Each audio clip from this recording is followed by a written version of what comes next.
Hi hello friends. അപ്പോൾ ഇത് രാവിലെ എഴുന്നേൽക്കാനായിട്ട് കുറച്ച് ലേറ്റായി പോയി. പെട്ടെന്ന് തന്നെ കുളിയൊക്കെ കഴിഞ്ഞിട്ട് അടുക്കളയിലേക്ക് കയറി. അടുക്കളയിൽ തലേന്ന് അരച്ച് വെച്ചിട്ടുണ്ടായിരുന്ന ദോശമാവ് ഉണ്ടായിരുന്നു. അപ്പോൾ അതൊക്കെ ഒന്ന് സെറ്റാക്കി അങ്ങോട്ട് വെച്ചു. ഇന്ന് പഠിക്കാനായിട്ടുള്ള സമയമൊന്നും നമുക്ക് പ്രത്യേകിച്ച് കിട്ടിയതൊന്നുമില്ലായിരുന്നു. അതുകൊണ്ട് തന്നെ ഞാൻ ടെക്സ്റ്റൊക്കെ എടുത്തിട്ട് അടുക്കളയിലേക്ക് തന്നെ കൊണ്ടുവച്ചു. ചിലപ്പോഴൊക്കെ എനിക്കിങ്ങനെ സമയം കിട്ടാതെ വരുന്ന സാഹചര്യത്തിൽ ഞാൻ ഈ പുസ്തകം എടുത്തിട്ട് ഇങ്ങനെ അടുക്കളയിൽ കൊണ്ടുവന്നിട്ട് ജസ്റ്റ് ജോലി ചെയ്യുമ്പോൾ വായിച്ചുകൊണ്ടിരിക്കും. ഇടയ്ക്കൊക്കെ അത് പഠിക്കുന്നതിനൊക്കെ മുന്നേ ഞാൻ പാട്ടായിരുന്നു കേൾക്കാറുണ്ടായിരുന്നു. ഫോണിൽ പാട്ട് വെച്ചിട്ട് നമ്മളിങ്ങനെ കേൾക്കുമായിരുന്നു.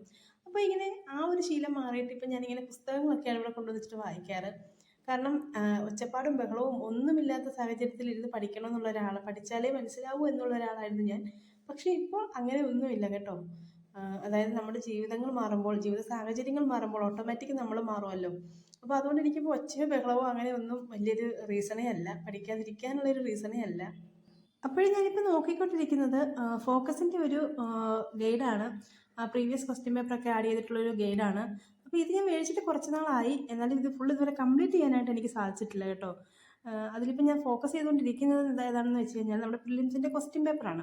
അപ്പോൾ പ്രിലിംസ് കഴിഞ്ഞ തവണ ഈ പറയുന്ന കമ്പനി ബോർഡ് എക്സാം, അപ്പോൾ ഞാൻ ഏറ്റവും കൂടുതൽ നോക്കുന്നൊരു എക്സാം കമ്പനി ബോർഡ് എക്സാം ആണ് കേട്ടോ. കമ്പനി ബോർഡ് എലിജിയസ് ആണ്. അപ്പോൾ നമുക്ക് ഉടനെ തന്നെ വിളിക്കുമല്ലോ. അപ്പോൾ അതുകൊണ്ട് തന്നെ കഴിഞ്ഞ പ്രാവശ്യത്തെ കമ്പനി ബോർഡ് എക്സാമിൻ്റെ സമയത്ത് ഞാൻ ഈ പറയുന്നതിൻ്റെ കൂട്ട് തന്നെ എക്സാം ഒക്കെ എഴുതി എക്സാമിൽ കാണും അല്ലെങ്കിൽ പ്രിലിംസിൽ കാണുമെന്നൊക്കെ വിചാരിച്ചിട്ട് ഞാൻ മെയിൻസ് എക്സാമിനൊക്കെ വേണ്ടിയിട്ട് തയ്യാറൊക്കെ എടുത്തു. പക്ഷേ പ്രിലിംസിൻ്റെ ആ ഒരു കട്ട് ഓഫ് വന്നപ്പോൾ എനിക്കതിൽ ആടാവാൻ പറ്റിയില്ലായിരുന്നു. എനിക്കതിൽ എൻ്റെ മാർക്കിൻ്റെ എന്തോ 1-2 മാർക്കിൻ്റെ വ്യത്യാസത്തിൽ ഞാൻ പുറത്തായി. അപ്പോൾ ഞാനും എൻ്റെ കൂട്ടുകാരികളൊക്കെ ചേർന്നിട്ട് കമ്പൽസറിയൊക്കെ സ്റ്റാർട്ട് ചെയ്തായിരുന്നു മെയിൻ എക്സാമിന് വേണ്ടിയിട്ട്. അപ്പോൾ ഇപ്പം ഞാൻ നോക്കുന്നതെന്ന് വെച്ച് കഴിഞ്ഞാൽ തീർച്ചയായിട്ടും നമുക്ക് എന്താ പറയുക, പ്രിലിംസ് ക്രാക്ക് ചെയ്താൽ മാത്രമേ നമുക്ക് മെയിൻസ് എഴുതാൻ കഴിയത്തുള്ളൂ. അപ്പോൾ പ്രിലിംസിൻ്റെ സിലബസ് ബേസ് ചെയ്തിട്ടുള്ള അല്ലെങ്കിൽ പ്രിലിംസിൻ്റേതായിട്ടുള്ള രീതിയിലുള്ള കാര്യങ്ങളൊക്കെ നമ്മൾ കംപ്ലീറ്റ് ചെയ്യുക. കാരണം അതാണ് ഫസ്റ്റ് വരുന്നത്. ഇപ്പോൾ പ്രിലിംസ് ഉണ്ടോ ഇനി നമുക്ക് അറിയില്ല, കൺഫേം അല്ല, എന്നാൽ പോലും മാക്സിമം കാണാനാണ് സാധ്യത. അപ്പോൾ ഇത് തന്നെയായാലും പ്രിലിംസിൻ്റെ സിലബസൊക്കെയാണ് ഞാൻ അത്യാവശ്യം വർക്കൗട്ട് ചെയ്യുന്നത് കേട്ടോ.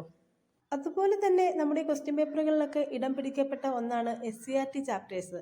SCRT ചാപ്റ്റേഴ്സ് നമ്മുടെ ക്വസ്റ്റ്യൻ പേപ്പറുകളിലൊക്കെ ഇടം പിടിച്ചിട്ട് ഇപ്പം കുറച്ചധികം നാളായിട്ടുണ്ടല്ലേ.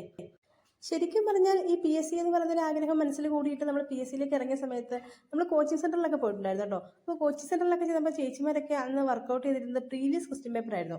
അപ്പോൾ നമ്മൾ വിചാരിക്കുമായിരുന്നു, സാധാരണ എന്നെയൊക്കെ സംബന്ധിച്ചിടത്തോളം ഞാൻ റാങ്ക് ഫയലൊക്കെ മേടിച്ച് വെച്ചിട്ട് മാക്സിമം ആ റാങ്ക് ഫയൽ കംപ്ലീറ്റ് ചെയ്യുക എന്നതായിരുന്നു എൻ്റെ ഒരു സ്ട്രാറ്റജി എന്ന് പറയുന്നത്. അല്ലാതെ സിലബസ് എന്താണെന്നോ അല്ലെങ്കിൽ പ്രീവിയസ് ക്വസ്റ്റ്യൻ പേപ്പർ വർക്കൗട്ട് ചെയ്യണമെന്നോ അങ്ങനെ ഒന്നും എനിക്കറിയില്ലായിരുന്നു. പക്ഷേ അന്ന് ആ പ്രീവിയസ് ക്വസ്റ്റ്യൻ പേപ്പർ പഠിച്ച ചേച്ചിമാരൊക്കെ തന്നെ ജോലിയിലൊക്കെ കിട്ടി സുഖമായിട്ടിരിക്കുന്നു. അപ്പോൾ ഞാൻ ഇടയ്ക്കൊക്കെ ആലോചിക്കാറുണ്ട്, ഇന്ന് ഈ കഷ്ടപ്പെടുന്നതിൻ്റെ പകുതി പോലും കഷ്ടപ്പെട്ടാൽ മതിയായിരുന്നു അന്നൊരു ജോലിയിൽ കയറാനായിട്ട്. അല്ലെങ്കിലും പോയ ബുദ്ധി ആന വലിച്ചാലും വരില്ലല്ലോ. വീഡിയോ നിങ്ങൾക്ക് ഇഷ്ടപ്പെട്ടെങ്കിൽ ചാനൽ ഒന്ന് സബ്സ്ക്രൈബ് ചെയ്യുക.